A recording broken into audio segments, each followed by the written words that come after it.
pela fé que você tem em Deus. Deixe a sua fé ser somente na pessoa do nosso Deus. Não permita que o foco seja desviado. Não permita que a sua mente tire a direção que está em Deus para poder focalizar em coisas terrenas, porque Deus é aquele que Ele faz milagre no momento que você menos espera. Deus é aquele que te oferece muito, não te oferece pouco.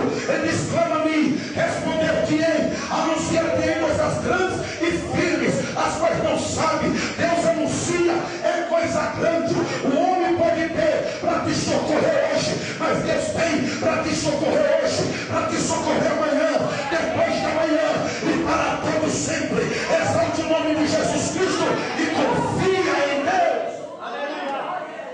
E diz que o povo agora estava confiando mais no homem do que em Deus. E Deus decide levantar um profeta para poder esclarecer para o povo que não poderia continuar daquele jeito. E sabe o que Deus manda? Eu te dizer aqui nesta noite que você não pode continuar deste jeito. Em nome de Jesus Cristo, coloca 100% a sua confiança em Deus. Você está esperando das pessoas, e as pessoas podem falhar com você, as pessoas podem não cumprir com você, as pessoas podem te decepcionar, e você não está preparado e nem preparada para uma nova decepção. Ouça bem o que Deus está dizendo: você não está preparado e não está preparada para uma nova decepção. Por isso que Deus está dizendo aqui nesta noite: confia 100% em mim, confia 100% em mim. Quem crê, glorifica o nome de Jesus.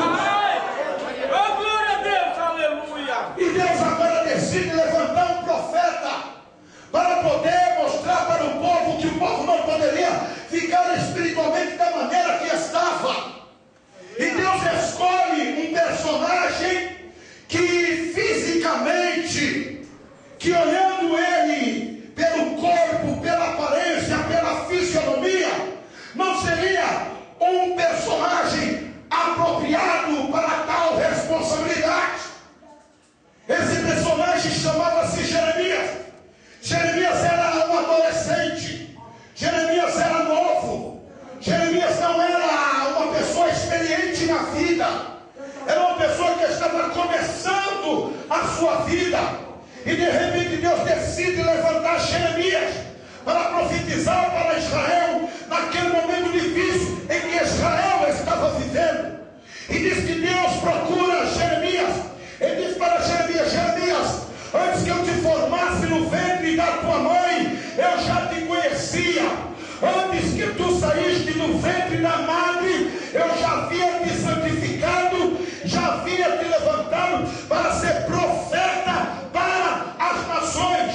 Aí sabe o que acontece? Jeremias, ele foi procurado por Deus em um momento que ele menos esperava. Ele agora olha para aquele chamado de Deus e se sente despreparado, se sente incapaz. Ele viu que ele não tinha condições